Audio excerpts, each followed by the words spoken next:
Hi all, இன்றைக்கி நம்ம lunch preparation பார்க்கலாம். ஃபஸ்ட்டு நான் தண்ணி வச்சுக்கிட்டேன். இந்த தண்ணி வந்து சாப்பாடு வடிக்கிறதுக்காக உள்ள வச்சுருக்கேன். அடுத்த 1/2 அன் ஹவர் போல் அரிசி ஊற வச்சுட்டேன். இந்த அரிசியை வந்து இப்போ நம்ம எக்ஸஸ் வாட்டரை ரிமூவ் பண்ணிவிட்டு அப்படியே இந்த அரிசியை கொதிக்கிற தண்ணியில் வந்து ஆட் பண்ண போகிறோம். ஸோ வாஷ் பண்ணியாச்சு அரிசியை. இப்போ பாருங்கள், கொதி வரப்போகுது. இந்த ஸ்டேஜில் நான் ஆட் பண்ணிக்கிறேன். ஆட் பண்ணிவிட்டு நல்லா கொதித்து நல்லா வெந்து அரிசி மலர்ந்து வந்த பிறகு நீங்கள் இந்த எக்ஸஸ் வாட்டரை ட்ரெயின் அவுட் பண்ணிவிட்டு ஒரு 5 மினிட்ஸ் ஆற வச்சுட்டு நீங்கள் கட்டினீங்க அப்படின்னா சூப்பராக உதிரியான ரைஸ் ரெடி ஆகிடும். நெக்ஸ்ட்டு வந்து நம்ம கீரை கடையல் எப்படி பண்ணுறதுன்னு பார்த்துடலாம். அதுக்கு நான் வந்து துவரம் பருப்பு ஒரு 150 கிராம்ஸும் 75 கிராம்ஸ் பாசிப்பருப்பும் எடுத்திருக்கேன். ஒரு தக்காளி 2ஆக கட் பண்ணி போட்டிருக்கேன். ஒரு 4 பல் பூண்டு போட்டேன். இது கூட வந்து ஒரே ஒரு 1/2 ஸ்பூன் அளவுக்கு எண்ணெய் விட்டுக்கோங்க. எண்ணெய் விட்டுட்டு இதில் வந்து நம்ம தண்ணி ஆட் பண்ணி தண்ணி முழுகிற அளவுக்கு ஆட் பண்ணிங்கன்னா போதும். ஆட் பண்ணிவிட்டு கொஞ்சமாக மஞ்சத்தூள் ஆட் பண்ணி இப்போ வந்து ஹையில் ஒரு விசிலும் சிம்மில் 2 விசிலும் வச்சு இறக்க போகிறோம். ஸோ இந்த எண்ணெய் எதுக்கு ஊற்றுறதுனா ஒட்டாமல் நல்லா அழகாக மலர்ந்து வரும் பருப்பு. இப்போ நம்ம வந்து விசில் போட்டுடலாம். இது வந்து நான் சொன்ன மாதிரி 3 விசில் வரட்டும். 1 ஹையில் 2 சிம்மில்.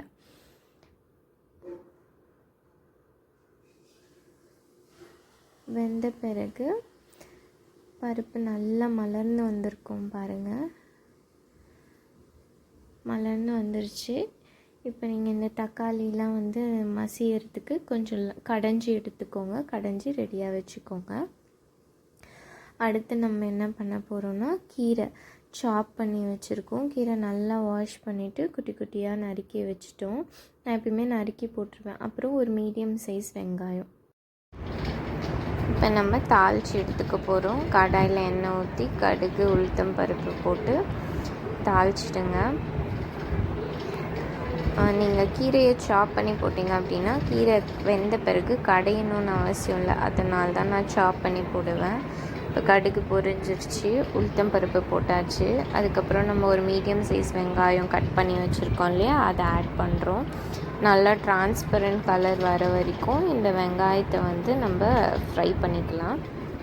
நல்லா டிரான்ஸ்பரண்ட் கலர் வந்த பிறகு நம்ம வந்து இது கூட சாப் பண்ணி வச்ச கீரையை போட்டு அந்த கீரையிலேருந்து தண்ணி நல்லா வெளியில் வர அளவுக்கு வதக்கிட்டு அப்புறம் சால்ட் போட்டு கொஞ்சம் ஒரு 3 to 4 மினிட்ஸ் வேக விட்டு அதுக்கப்புறம் நம்ம கடைஞ்சி எடுத்த பருப்பை வந்து இதில் சேர்த்து தாளித்து இறக்கணுன்னா அவ்வளோதான், முடிஞ்சிருச்சு.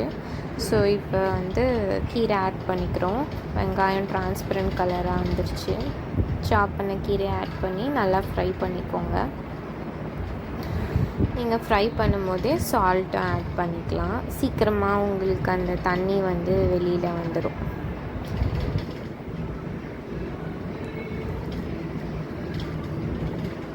ஸோ இந்த மாதிரி நல்லா ஃப்ரை பண்ணிக்கோங்க.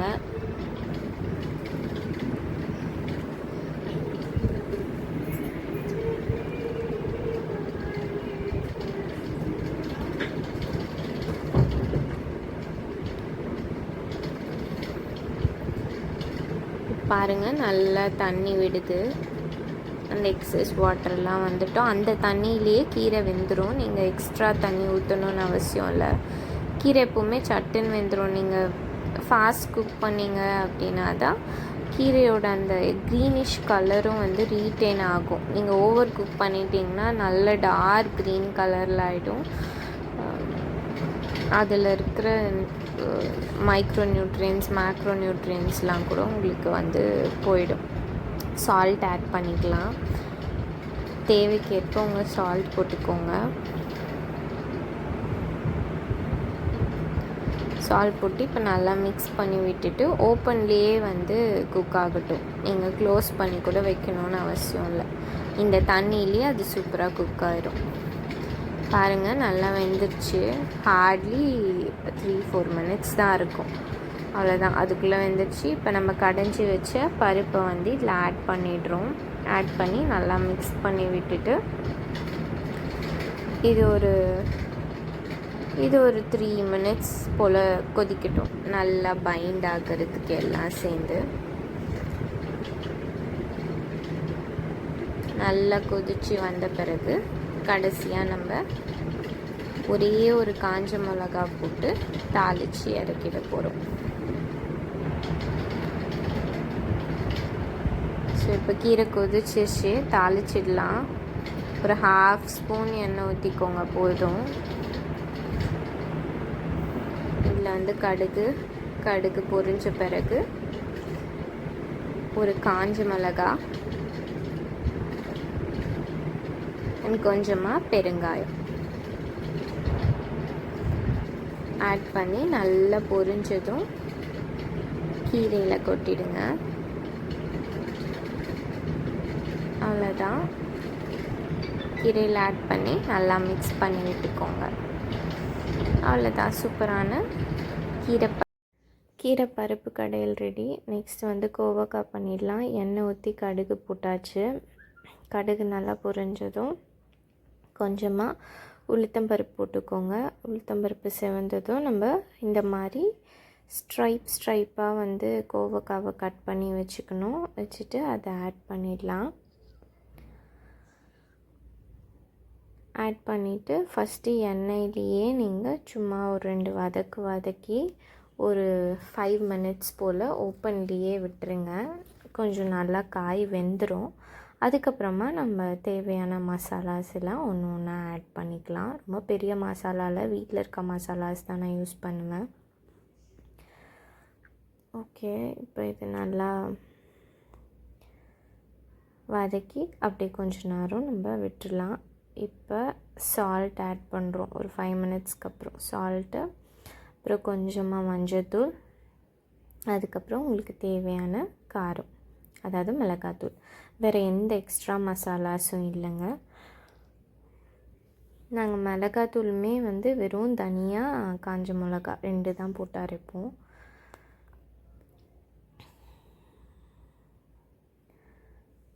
அவ்வளோதான், இந்த 3ஐயும் ஆட் பண்ணிவிட்டு மறுபடியும் நல்லா மிக்ஸ் பண்ணிவிட்டு அது அப்படியே குக் ஆகட்டும்.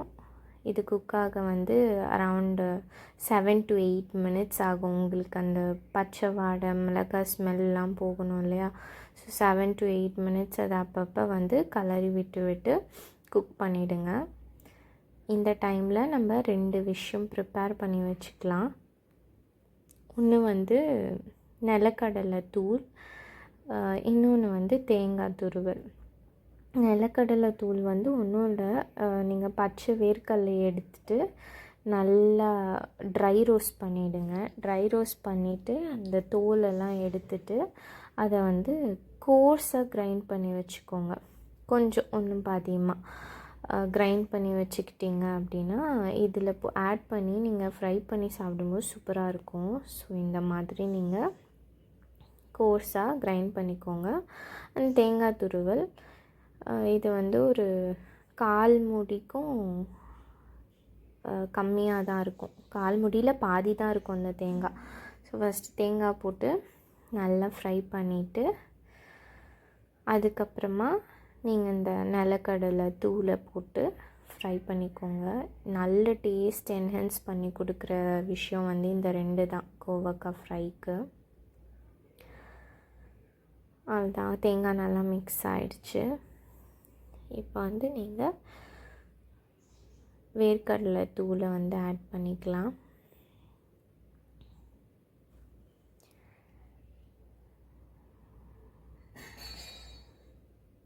ரெண்டும் நல்லா ஃப்ரை ஆகிட்ட பிறகு ஆஃப் பண்ணி சர்வ் பண்ண வேண்டியதுதான். மறுபடியும் இந்த தூள் போட்டு ஒரு 5 மினிட்ஸ் இருக்கட்டும், நல்ல ஃப்ளேவர் வந்துடும். ஸோ இப்போ நிலக்கடலை தூள் போட்டுரும்.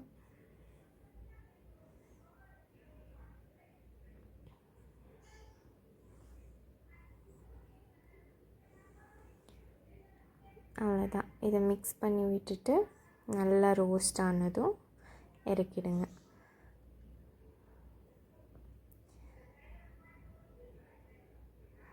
இதாங்க ஃபைனல் அவுட்கம்.